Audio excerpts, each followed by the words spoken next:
Hey, what's up everybody? I'm Edward and this is another episode of Is It Worth Your Money series on Gamers Clinic.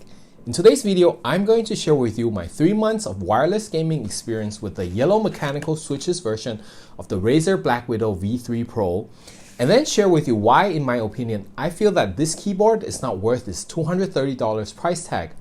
So if you're new here, don't forget to hit that subscribe button to stay updated, and let's check out my sponsor for today's video, TERIOS Gaming. If you're looking for a good quality, comfortable, and affordable wireless controller for your Nintendo Switch, then check out the TERIOS Wireless Pro controller. Sporting an ergonomic grip form factor with 6-axis motion control, built-in NFC reader, and powerful twin motor vibration, this controller features a customizable turbo function with the press of a button, so you no longer have to spend all that energy mashing buttons. The TERIOS Gaming Wireless Pro controller will bring your gaming to the next level for up to 15 hours on a single charge. So look no further and get yours today at teriosgaming.com or click the link included in the description below.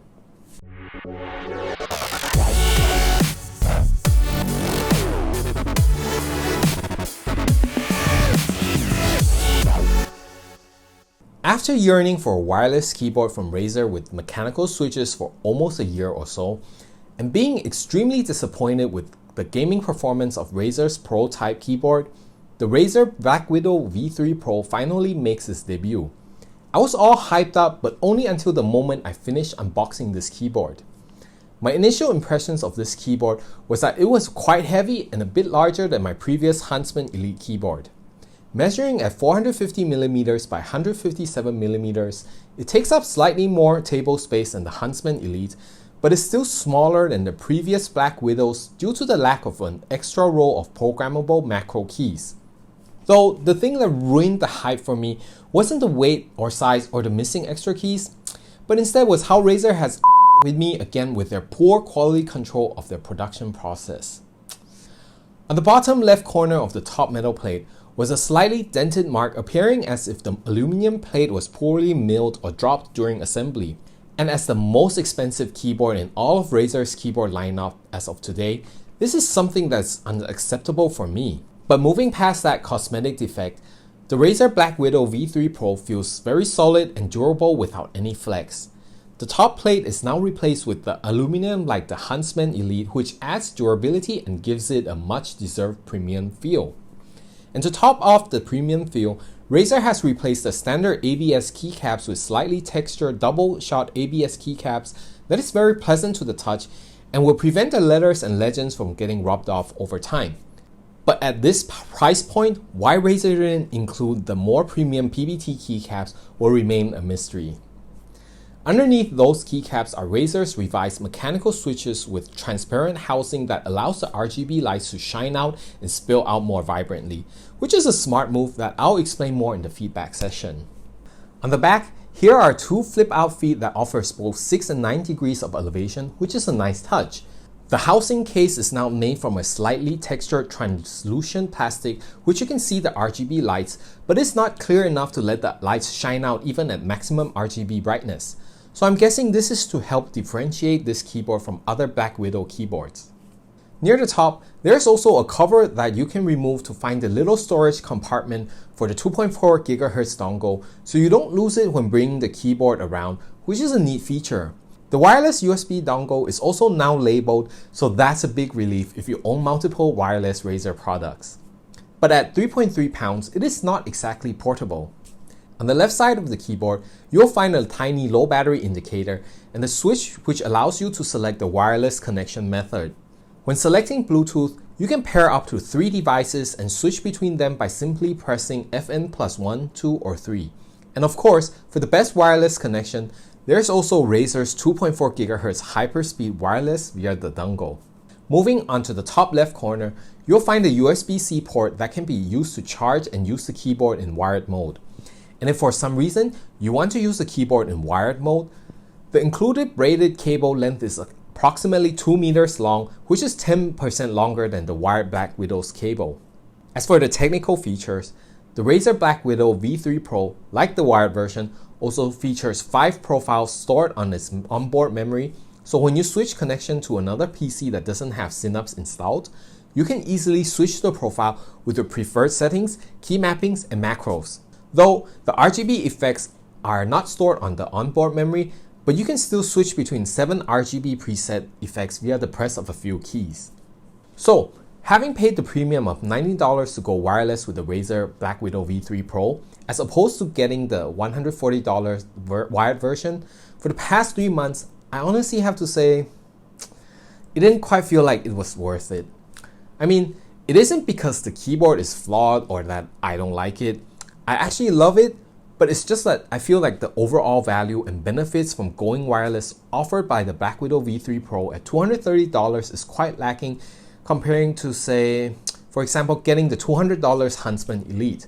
I mean, for me, the biggest benefit that I like from using this keyboard was its ability to connect to multiple computer and devices. I like it that I no longer need to have multiple keyboards at my workspace because I can easily switch between my 2 PCs, laptop, and iPad by using just one keyboard. But because I would still need to charge it approximately every 5 days, the cable isn't completely eliminated, just temporarily hidden from view for a cleaner look. And on top of that, when I'm charging and using the keyboard at the same time, the keyboard will only work with the PC it is wired to, making the one keyboard for all devices benefit useless. Though, when it is wireless, it also made the keyboard easier to clean as I can easily flip the keyboard upside down to get all those trapped dust and hair underneath the keys out without needing to unplug the keyboard from the back of the PC to get more cable slack. But that's about it for the benefits of paying that premium. I mean, unlike a wireless mouse that's constantly moving and can greatly benefit from being untethered, I barely move and reposition it while gaming after I find a comfortable angle before starting a match, as this keyboard is quite heavy to move with one hand. But maybe for console gamers who use keyboard and mouse, this wireless keyboard will provide more benefits from being wireless, especially if your console is positioned far away from you. But other than that, the hyperspeed wireless technology itself worked flawlessly during this 3 months period without any issues. There were no delays or signs of any interference with my wireless headsets and mouse, so that's a huge improvement over the Razer Type Pro wireless keyboard. And waking up the keyboard from sleep was also instant and I had no trouble with it. And the battery life was also good as I was able to get an average of 5 days or approximately 50 hours from a full charge with multiple RGB effects on at the same time and set to 40% brightness. And that's for the 2.4 GHz connection with the keyboard set to dim after idle for about 1 minute and automatically turn off after 15 minutes of inactivity. But according to Razer, if you turn off the RGB and use a Bluetooth connection, the battery will last you up to 192 hours. And while we're on the topic of RGB, I want to point out that the transparent switch housing really works in favor to help you conserve your battery. At 40% brightness, the RGB effects is almost as vibrant and as bright as 65% brightness setting on my Huntsman Elite keyboard, so good job on the design, Razer. And as for the yellow switches themselves, they're pretty much the same as the ones found on the previous Blackwidow Chroma V2 keyboards. With a lifespan of 80 million key presses, a short 1.2mm actuation point that requires 45 grams of force to actuate, they provide an excellent typing and gaming experience.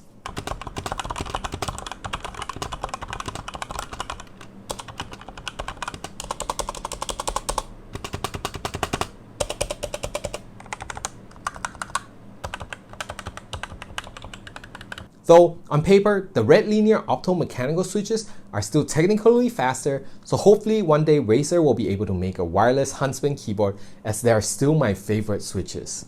So yeah, in summary, the Razer Blackwidow V3 Pro wireless keyboard is an awesome wireless gaming keyboard that performs really well, but a bit overpriced, so I will only recommend this keyboard to you if you have a big budget. Otherwise, get it when it's on discount and below $200. So thank you again, TERIOS, for sponsoring today's video, and I hope you guys enjoyed today's video and find it helpful. If you did, don't forget to hit that like button as it will help this channel more than you know it, and I'll see you again in the next video.